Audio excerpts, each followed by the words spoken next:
You're listening to the Love Unplugged podcast, episode 22. Today's chat is stock full of goodness for the aspiring entrepreneur. So much so that this will be part 1 of our chat, with part 2 coming at you next week. So you may remember Cassy Field of Woash Wellness from episode 16, where we learned all the benefits of her organic tea blends.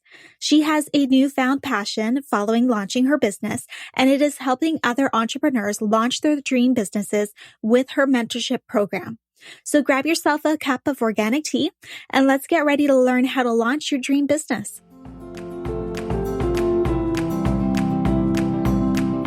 You are listening to Love Unplugged, a podcast focused on love in all its forms. I'm your host, Jessica Fergon, hopeful romantic and founder of Project Love. I found that too often love is set aside or taken for granted, and we tend to forget how to care for ourselves and our important relationships in the day-to-day chaos. So let's slow down, tune in, and begin our journey of rediscovering love. From honest heart-to-heart conversations with real couples and knowledgeable guests to deep dive reviews of new products and services that will help you feel beautiful inside and out. If you're looking for relatable advice or wanting to be inspired by real-life love stories, you've come to the right place. Without further ado, let's get to it.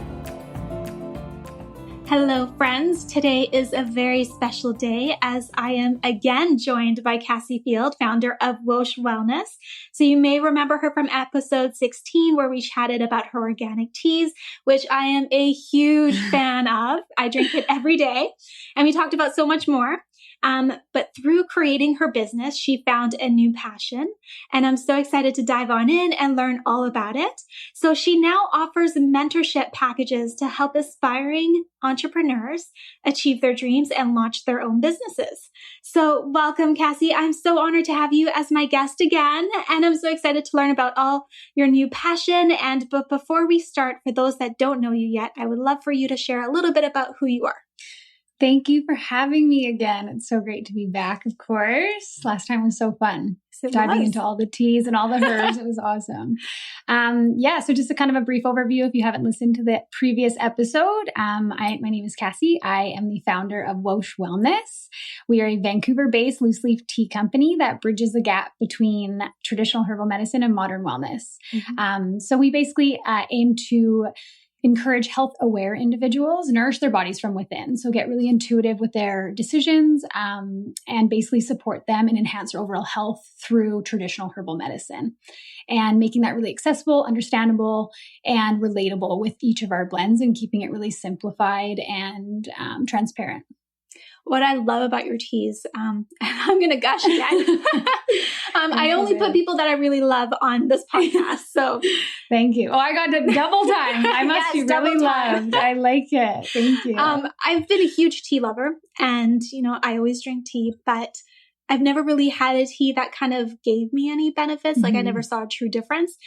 But with your teas, I noticed the difference. Like we're drinking Think Now, so I know I'm going to have mental clarity quite quickly. We're going to get real focused over here. Focused. And I love it because you don't get that. I get very jittery with caffeine, so I never get that jittery feeling with the Think. It's just kind of a good kind of stable clarity that I get with it, and it's pretty quick that it hits you. Totally. And digest is ridiculous because I have such a sensitive stomach, and it soothes it so quickly. Yeah, no, I agree. And that's kind of where I came from, like my frustration within the tea industry is, I used to drink so many teas, and it's a huge habit of mine. I used to drink, or I still do 4, 5, 6 cups a day.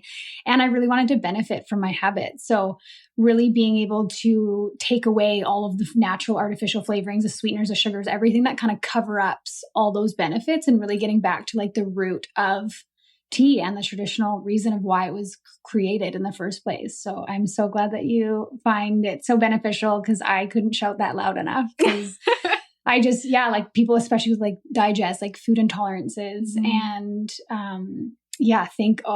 it's totally like my 2-3 p.m. cup, medium level. So it kind of gives you that like enough caffeine to sustain you, but also really like just brings you back to focus. Also like really relaxes you with the lemongrass. So I love that. Yeah, it's such a good blend. And I can't wait to try the period tea. So got this little sample here that I'm going to try, and I can't wait to order it in October. So good. Yeah. Because definitely the first 2 days are a nightmare. Yes. No, I agree. Yeah. I don't even think I've talked about that one. So we have a new period tea. If anyone's interested, it's coming out for pre-order October 1st. And this one was really, actually, I created this one, funny enough. I designed this one fully just based on my experience. I think we talked about like the menstrual cycle last time and just kind of how bad it got. And my first 2 days are just like crippling. And it's like, I have a pain of like probably like a 10 out of 10. So this has helped me. And I really wanted to stay away from over-the-counter drugs to cope with that. So that's where this came from. And 3 ingredients, so simple, and taste, it's pretty mild and just kind of earthy, but it's such a beautiful blend and so beneficial. So I can't wait to have everyone experience that. It's going to be awesome. Yeah. It's going to be awesome. So let's start at the beginning with what led you to wanting to create this mentorship program. Yeah. So alongside of Woash, we are just about at year 1 in business, which is so exciting. Actually, tomorrow, funny enough. Congratulations. So happy anniversary, birthday. I don't know what it's called, but so it's such an exciting milestone that we're at. And throughout launching Woash and throughout those really hefty 5 months, from start to finish, it took myself 5 months to launch Woash. And during that time, I always kind of knew this was going to be an intention in the far future. I didn't think it was going to happen this fast. And I actually documented everything that I did while I was launching, everything that really stood out to me whether I was outsourcing to somebody and exercises and things that they made me go through, or online courses I took, or in-person courses I took, or anything that my mentors taught me that really stood out, that I thought like literally just kind of put me 10 steps ahead of the average person doing it. So as I documented all of that and kind of held it in a little safe space, I just had throughout the past year or so, I've just had a lot of people reach out to me, and I was meeting a lot of people on the side, talking business with them and really helping them launch a business. But I noticed a trend. It was a lot of people who had an idea and wanted to know how I did it. How did I take the leap? How did I get there? How did I, get to launch day, all those things that it entails. And I started seeing a trend, and it kind of organically happened, which is so beautiful. So I couldn't really shy away from it. And that's kind of when I actually dove into it. And I said, okay, there's something here.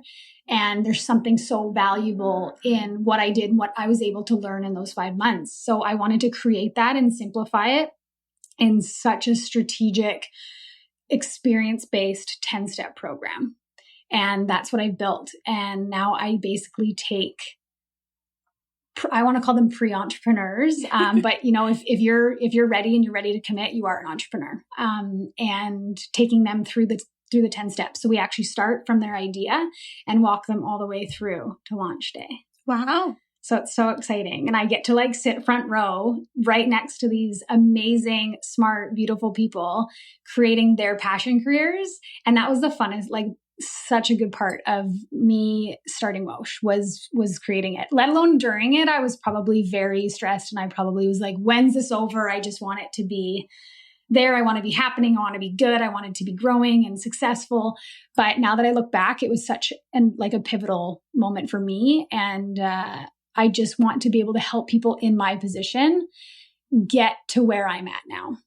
And because it was so recent, which this was kind of something that I really had to work through, but I now look at it as I can relate to them so much better just because I was there not too long ago. So when they sit there and say, they're like, I'm frustrated with this, or how do I navigate this? I can literally be like, I totally get where you're at. It wasn't 5 years ago and I'm just pretending, or I'm just hey, get over it. Let's rush through this. It's I totally understand where you're at. This is what's going to help you. And this is how you navigate it, which is great. I love that. Yeah. So can you give a little overview of what your packages are? Yes. So basically kind of the mission with the mentorship is to assist overwhelmed pre-entrepreneurs, entrepreneurs, bring their unique ideas to life through an experience-based one-on-one experience. And we do this by creating clarity and foundation by going through these unique 10 steps. So we basically create this in-depth foundation that a lot of entrepreneurs skip. And we get very clear on everything that they need to do to build that really strong foundation that's going to really hold that for them, no matter what their vision is for their business. So no matter how big or small they want to keep it. Gotcha. Mm-hmm. So we're going to dive more into those packages at the end of the show. But I want to kind of start at the beginning. So how does someone know if they're meant or they're suited to be an entrepreneur? Great question. I don't think you'll ever know if you're ready or not for it, but I believe that I always knew I wanted to be an entrepreneur. There was no question in my mind about it. And even through all like the heavy societal pressures or family pressures that I received, to get a 9-to-5. And I couldn't find it in me. I actually got a 9-to-5 once in my life and I lasted 2 days. So okay. What was this 9-to-5? It was like a receptionist at like a kind of like a really elevated new age medical center, private medical. Knew nothing about this industry.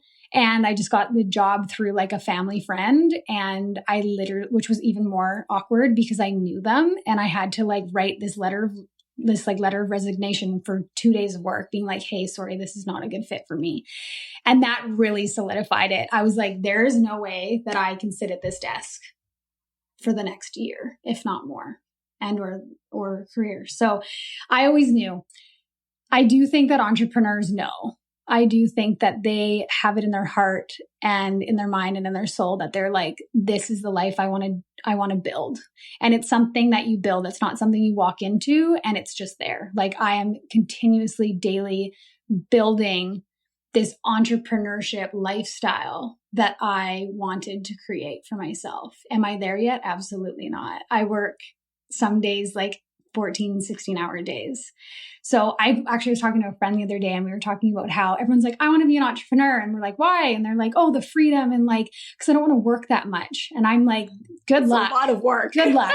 Totally. So it is, but it is a lot different when you are building your own career and building your own dream. And it's something you're so passionate about, like wholeheartedly, and it means so much to you. It doesn't feel like work. I totally get that because even with the podcast and the blog, I love it so much and it lights you up that even though, yes, it's a lot of work and I'm not even doing the amount of work that you're doing. Yeah, no, it all is. But I don't mind it. Yeah. It's like, it's fun work. I enjoy it. Yeah, right? Totally. So it's totally different. It is. It's a totally different mindset. And it's funny how things play out in your life. It's like, let's say a social event happens and you're kind of like, honestly, I don't really want to go. I want to stay home, work on my business, or I need a good night's sleep to work on my business. I need my brain to function. So my lifestyle has changed immensely. I barely go out anymore. My social life is like fallen off. I pretty much go for dinner with like other entrepreneurs to like talk about business. I'm like, my life is, if you talked to me 6 months ago, it's the complete opposite. It's business. Yeah, that's all it is. No, I love it so much. It's so great. That's awesome though. Yeah. I like it. No, I totally agree. So what are the advantages and disadvantages of being an entrepreneur? So for somebody out there who's kind of contemplating if this is the right road for them, kind of from your experience, kind of what are the pros and the cons to kind of give them some light as to if they should go down this path or not? Totally. My sister the other day, I wrote a post and she's like, you're really not selling entrepreneurship right now. And I'm like, it's not. And I love to be transparent. So if you're ever stumble upon my Instagram, I'm very transparent about my business. I did one post about being like, I just wish today I could pay my bills. Like that would be great. So there are such highs and there are such lows. But the pros and cons, I mean, I look at it as I'm building my own career. I do make my own schedule. Yes, I do work 14, 16-hour days sometimes, but then there's days where I'm like really not feeling it and I can take the day off. But there's a pro and con to that too. I'm the only one that can move the needle forward in my business. I can't count on anyone else to do that. So you really better be able to hold yourself accountable, and you have to be determined to build what your vision is, and doing it in achievable and bite-sized steps is the key to it. Because you don't want to have this big vision forcing yourself to get there. You're never going to feel like you got there. So like, where's the needle going right now? and how are you going to get there? So yeah, when you, even launching a business, that was one of the biggest accomplishments I could ever look back on. And those very, very hefty and heavy and I want to say gnarly, like 5 months were just times I was like crying on the floor to my husband being like, this is not real. Like, how is this happening? Like, such stressful moments when things, you can't control everything. So you really have to be able to look from an outside perspective, and you really have to be able to roll with change and with the punches, because nothing's going to happen exactly as you planned. So having a mindset, I think, is a really good trait to come into entrepreneurship. And being able to look at things from all angles, from all perspectives, and being really compassionate on yourself. And I also am a big believer in, like, you can't grow your business if you don't grow personally. So half of my time is spent growing myself personally, and that's journaling, meditating, making sure that I'm doing movement every day, therapy, like just doing a lot of stuff on myself, because I know if I'm not able to show up and be fully there and present for me, I'm not going to be able to show up positively and full for my business. So yeah, I think for the pros and cons, I mean, you really have to weigh out where you're at in your life, what you envision for your future. I think a big thing is, if I were to ask you, and I actually ask all my mentees this, if I were kind of people who approach me and they're kind of debating it, I'm like, if you were right where you are today in 6 months, how would you feel? And it's like, a lot of them are just like, I would be miserable. I hate my job. I hate my career. I feel like I'm not going anywhere in my life. I feel like I'm not doing anything. I feel like I have no purpose. I feel like I'm lacking confidence, all this stuff. And that in that moment when they're like, I would be so upset. And then I'm like, then take the lead. Now's the time, because you don't want to be there. So that's really when you're starting to answer those questions with I can't do this anymore. I want to make a big change. I've only ever dreamed about building my own business, my own passion. I'm obsessed with this passion. All those things really lead to you're ready. And no matter what the pros and cons are, it's going to outweigh what you're doing right now. Gotcha. So you're that's at the point where I'm like, you're at the turning point of like, let's leap 100%. Okay. One of the things that you said that kind of piqued my interest a little bit is kind of being accountable. And you're the one that has to move that needle forward in your business. For those people that have been so used to kind of the 9 to 5, the corporate job type thing, where they have people telling them what needs to get done, telling them what the responsibilities are, and kind of always having that direction and not having to be the one in that position of, figuring out what's next or what they need to do. How do you recommend that they kind of change their mindset to be able to be in that position to make those decisions and to kind of lead really in their business? I think that comes within the entrepreneurship blood. If you are willing to be an entrepreneur, you have to know that everything lands on your shoulders. No matter what it is, it's on you. So I really believe that. And you really have to trust that in yourself. You may not really know it at the beginning. And I'm not kidding you, within the 6 months, and I keep saying 6 months just because one of our packages are that long. It only took me 5 months to launch my business. So I really do believe you can go from idea phase to launch date within 6 months, depending on your business. Of course, you can definitely have the foundation fully built and you're like just kind of really willing to take it and run from there. So I really believe that 6 month mark is huge. So I think that it totally lands within your blood of being accountable. But I also think that even in the beginning for me, I joined a group mentorship because I was that person that was flip-flopping. I'd start, then I'd stop. I would do a little bit and then I'd be like, oh, this is boring. I don't want to do this anymore. And there's going to be aspects in building a business that you love. And it's usually more of the creative part. It's really the stuff that's like, let's say you're making jewelry. That's going to be the part you love. Or the design of it. It's not going to be going to get a business number, getting an accountant, setting up your QuickBooks, or like applying for insurance, or meeting with your lawyer, or maybe doing social media. Like those are the things that you aren't going to love, but you have to know that being an entrepreneur, you have to wear all the hats in the beginning, especially. And yeah, it's really putting in structures and strategies to get there. But in the beginning, it is really hard to make that pivot, like you were saying, especially from a 9 to 5. And I struggled with that too. So I joined a group mentorship and I was held accountable. Every single week, I had to go back, report back. This is what I did. This was my goals. Did I meet them? Did I not? Now what? Now what's for the next week? So that I kept moving the needle forward. That kind of gained me momentum. And once I finished that group mentorship, I took and ran with it. And then it was literally 5 months and my business was launched because then I was in it and I was hooked. And it kind of trains you as well. Totally. Right? Yeah. And it's kind of, surrounding yourself with other people who are doing it as well. It's kind of like, if they can do it, I can do it. Mm-hmm. So that's where I do find a mentorship so valuable. I love that. Mm-hmm. So what do you wish you did differently starting your business? What have you learned? I always get this question, and I have to say, I don't wish I did anything differently. For the reason of I wouldn't be where I am today. I probably wouldn't have this mentorship. I wouldn't have mentees. I wouldn't have just kind of all these lessons learned. I would never have learned them if I didn't make all those mistakes. And then I'd have nothing to show for it. And the mistakes and those low points are what make you grow and get bigger and better and make you look at things from a different perspective or pivot and change the way you're operating your business or where you're headed or who you're approaching or who your target audience is.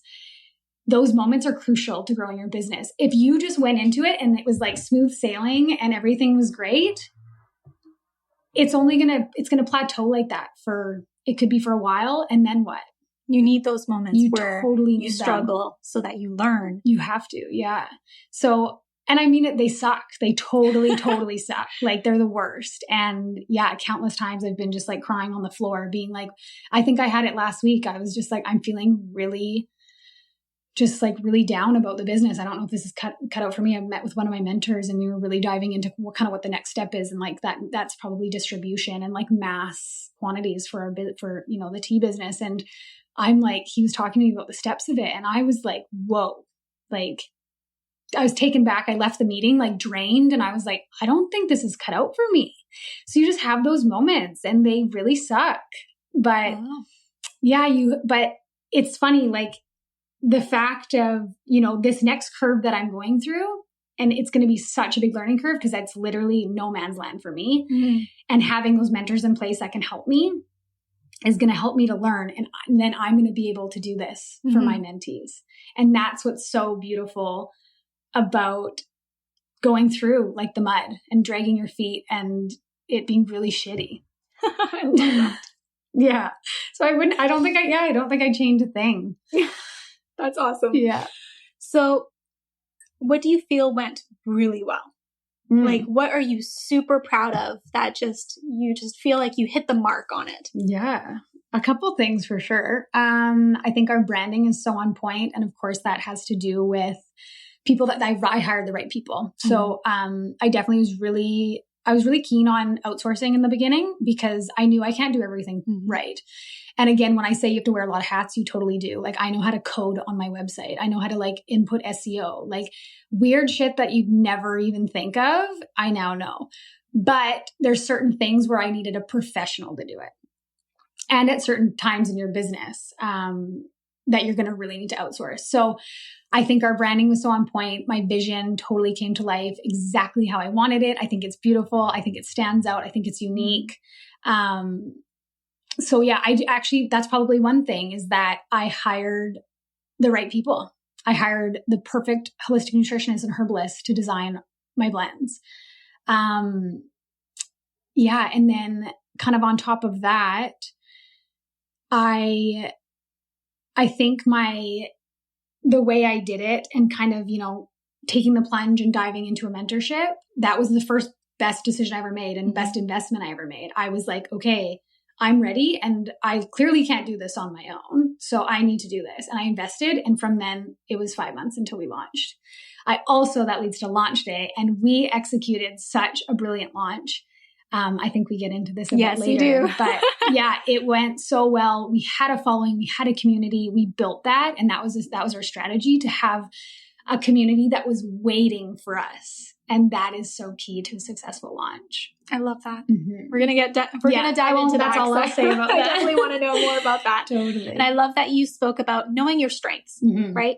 When you are wearing all those hats, time is limited. Yeah. I mean, you're not going to be great at everything. Totally. So outsource. 100%. And it's so hard for people to do. It's so hard sometimes to let go. But even when I was starting this podcast, the technical aspects of it, I'm like, there's no way I'm going to frustrate the crap out of myself trying to figure out how to get this over to iTunes. Like, it's just not going to happen. If it's not your thing, don't do it. Upwork, you know, hire freelancers, hire a graphic designer, you know, find people that this is their strength and outsource to them, leave it to them to handle. And that takes the weight off of you, right? To focus on what you are really good at. Totally. Right?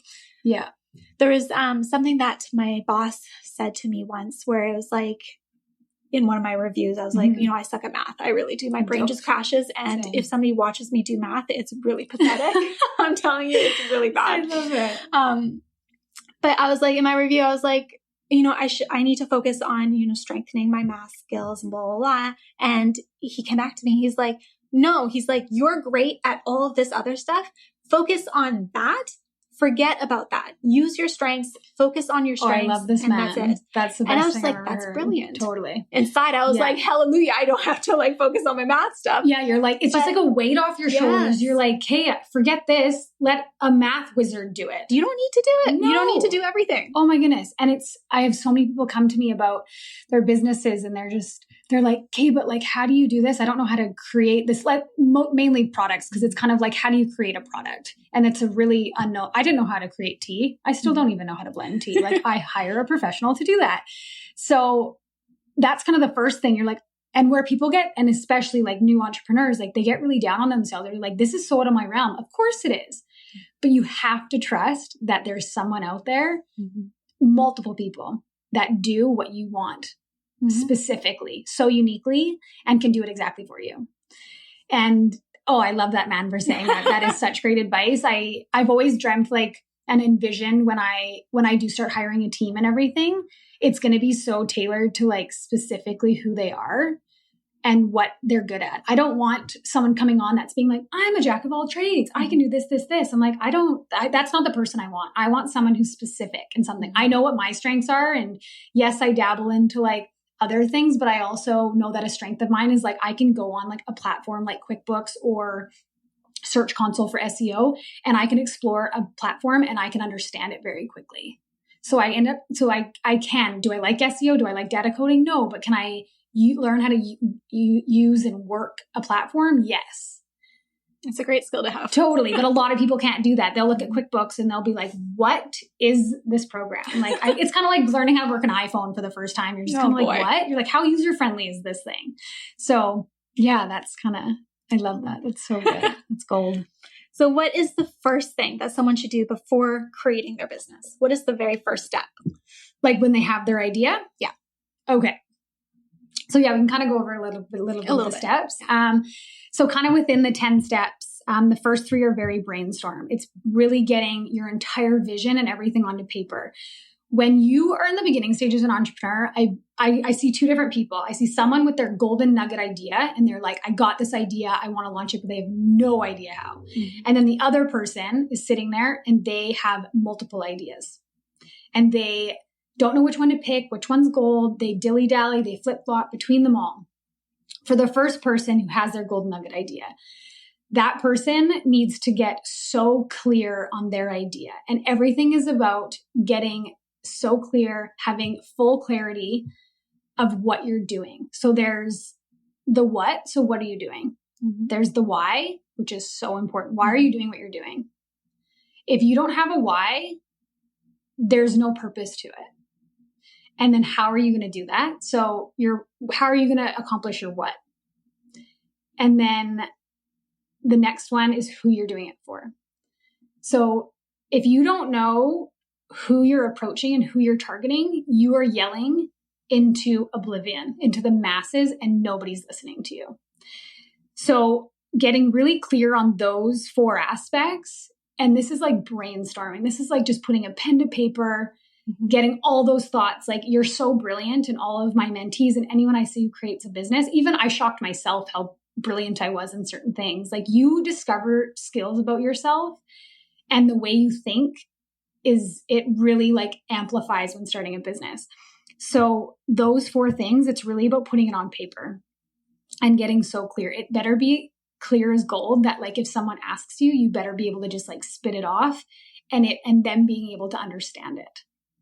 So that's how clear you have to get. So that's kind of the first couple steps. We really get into brainstorming.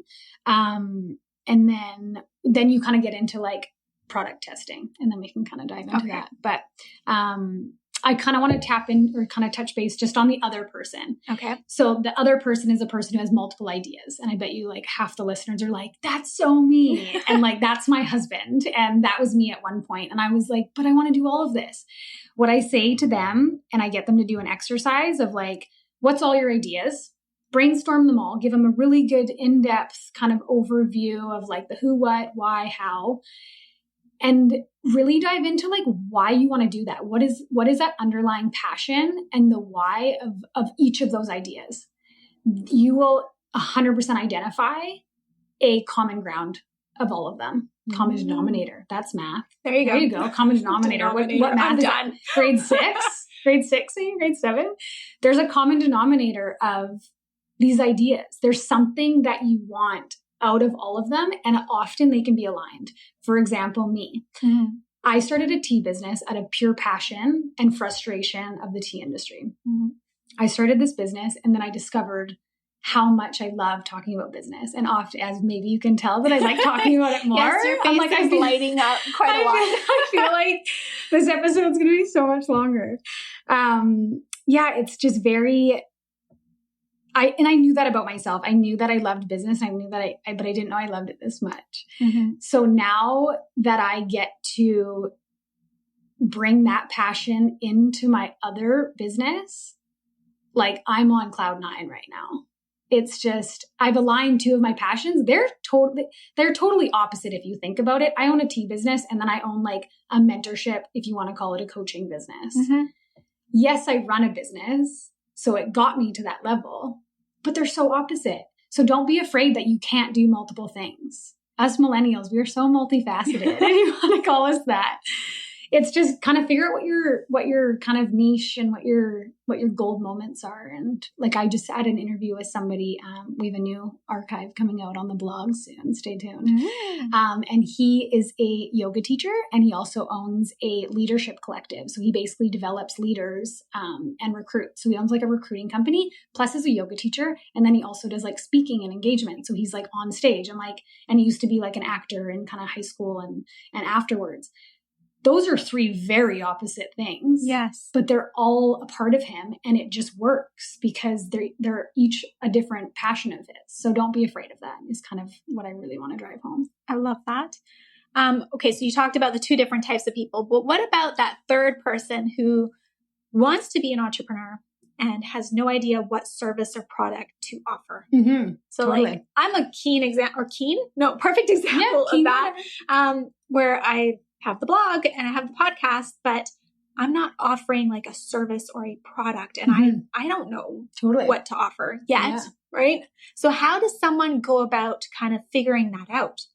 I think you're the perfect example that you're doing it. You've leaped, which is huge. And that's the biggest step. You've leaped, you've invested money in all of this stuff and equipment, like all of this stuff. You're doing it. You're in kind of discovery phase. Mm-hmm. You're in this like exploratory, this is my vision. So you clearly want to connect with people. You want to touch people. You want to communicate with people. You want to teach them things. You want to learn, or you want to learn from them, and you want to vice versa. So you're in this phase of exploratory. And what you really want to do is like, just really dive into that. And I want to say journaling has become such a huge part of my life, and business-wise and personal. But I would say really dive into that. What's the actual like element that you love about the podcast? Talking to people and hearing about all their stories, their passion, advice, whatever they've experienced and how they got through it. Okay. And then sharing that with other people so that people don't feel alone in what they're going through. Totally. Right. Beautiful. So you're looking to create a platform for people and a community for people to come to, mm-hmm. to be able to learn from each other. And this is a huge thing for me right now, especially with this new archive coming out. I totally believe, and I totally resonate with you, where we grow way better together as a community. And the more we can resonate with people, the more we can grow bigger, better, faster. So clearly you want to create a community. So kind of community nowadays, everyone's every brand's trying to create a community for sure. So what does your community look like? For one, who is that? Who's in there? Who do you want to be in there? Gotcha. Who is your ideal client that you want to be listening to this podcast right now? And who do you want to be touching? What experience do you want them to have? How do you want them to feel when they're listening to your podcast?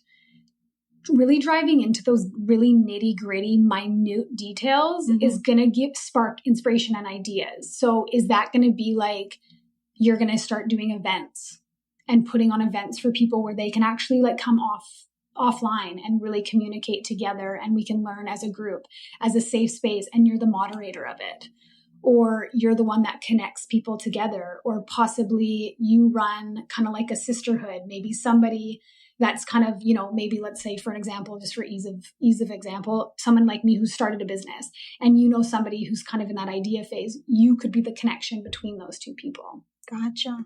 So really diving into what all those nitty gritty details are, but don't shy away from this discovery exploratory phase. I was in it for like 8 years. And all I did, I just met with people exactly like what you're doing. I just met with people, and you just want to know what they're doing, how they did it. And you want to see what sparks. So taking note of like what's really hitting home with you. Gotcha. And what really lights you up. Specific topics on your podcast. What are the ones that you are just obsessed with, over the moon about?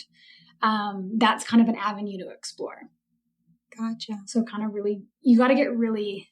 Do you do like research as well as to like what other people are doing and offering, and kind of seeing if you could do things in your own way? Totally. 100%. Okay.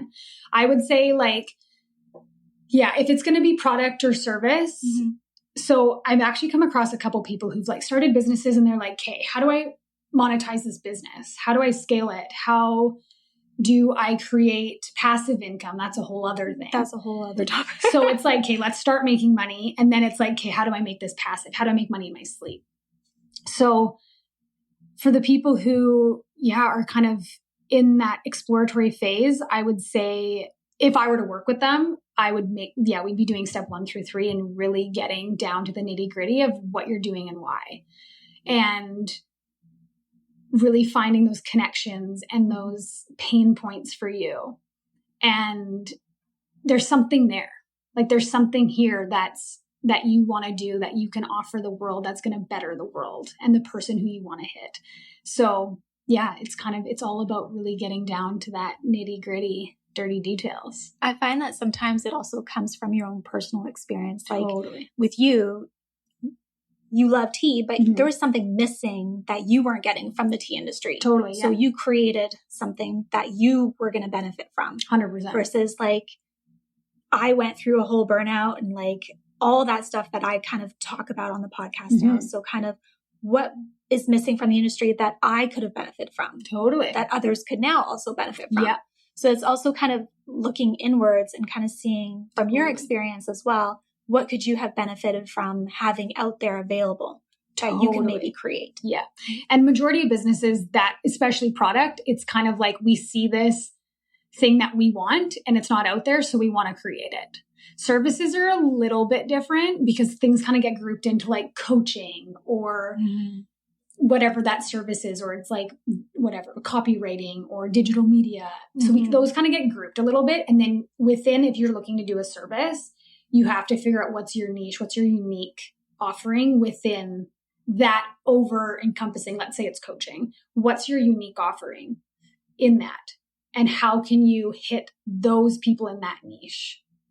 Gotcha. So kind of getting, it's a lot, and you're kind of in a phase of learning, and don't shy away from that, because this is a huge part of becoming an entrepreneur, is figuring out where you want to go. And I'm not kidding you, it'll hit you one day, or it'll be an idea that stemmed from years ago. And it just kind of keeps slowly repeating itself, being like, wake up, why haven't you noticed me yet? And then you become ready to hear it. Yeah. You have to be ready, and you have to be in such a good place. And I'm a huge believer in, kind of the timing of everything.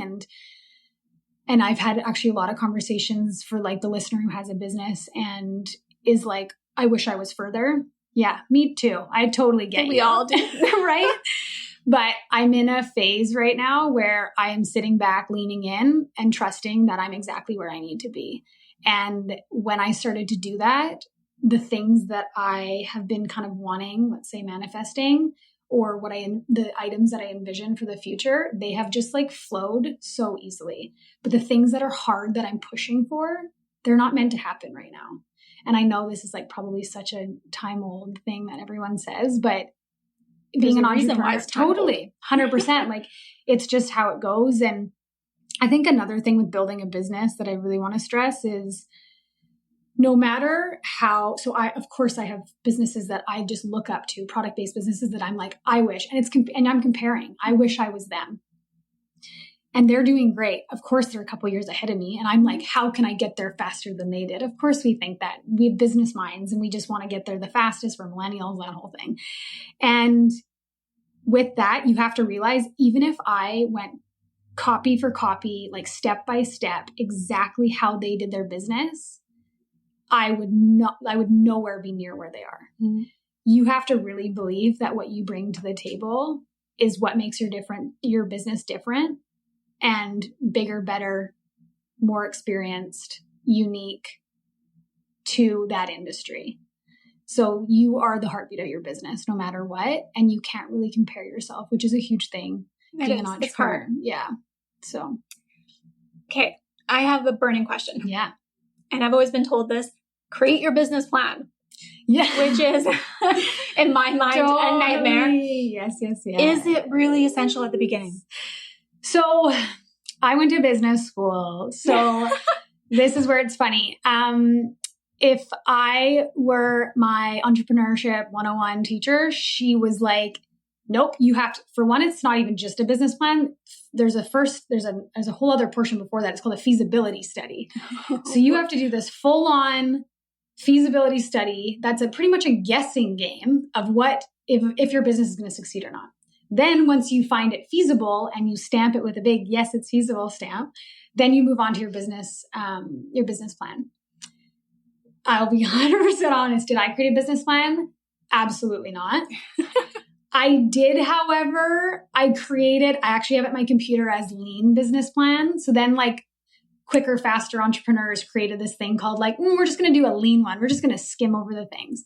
I do believe, and of course, because I have the mentorship, I will tell you the 10 steps. It is a very lean, loose business plan.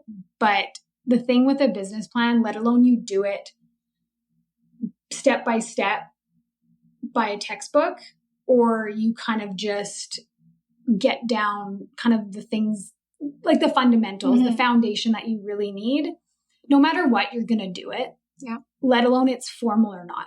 Mm-hmm. You have to know what your mission statement is. You have to know what your vision is. You have to know who you're targeting. You have to know what your marketing strategy is. You need to know if there's any legal requirements. You need insurance. You need there's these things that are just necessary. So let alone you document them or not, you're still creating a business plan.